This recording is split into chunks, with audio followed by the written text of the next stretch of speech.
ஓம் ஸ்ரீ குருப்பியோ நமகா. இப்பொழுது நமக்கெல்லாம் ஒரு சந்தேகம் வருது.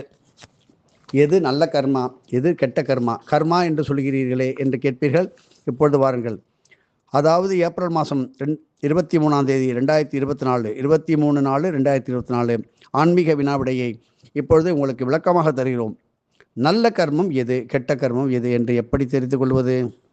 ஓம் ஸ்ரீ நிர்த கணபதியே நமகா. ஓம் ஸ்ரீ வாத்தியார் மகாராஜிக்கு ஜெய். முதலில் நல்ல கர்மம் என்றால் என்ன, கெட்ட கர்மம் என்றால் என்ன என்று தெரிந்து கொள்ள வேண்டும். இதை அறிய ஒரு எளிய முறை இருக்கு. நல்ல கர்மம் என்றால் ஸ்ரீ வாத்தியார் எதை சொன்னாரோ அதை விடாமல் செய்வது. உதாரணமாக வாத்தியார் சொல்லிக் கொடுத்த பூஜைகள், சேவைகள், தானங்கள், தர்மங்கள் இவற்றை விடாமல் செய்வது.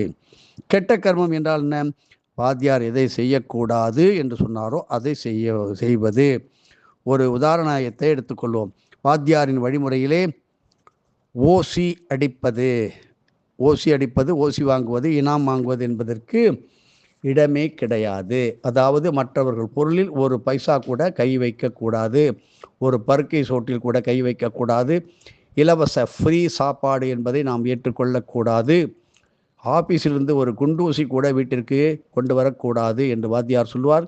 இப்படி வாத்தியார் சொன்னதை மீறினால் நிச்சயமாக கெட்ட கர்மம் நிறைந்து வந்து சேரும். அந்த கர்மத்தை கழிப்பதற்கு பற்பல பிறவிகள் எடுக்க வேண்டியிருக்கும். இது தேவையா?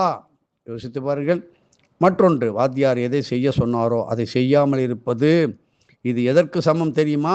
கையில் 10 தங்க கட்டிகளை வைத்துக்கொண்டு அவற்றை கடலில் வீசி எறிவது போல் ஆகும். வாத்தியார் பலமுறை சொன்னது போல சந்தர்ப்பங்கள், வாய்ப்புகள் எல்லாம் சீவி சிங்காரித்து கொண்டு வருவதில்லை, ஏனோ தானோ என்று தான் வரும்.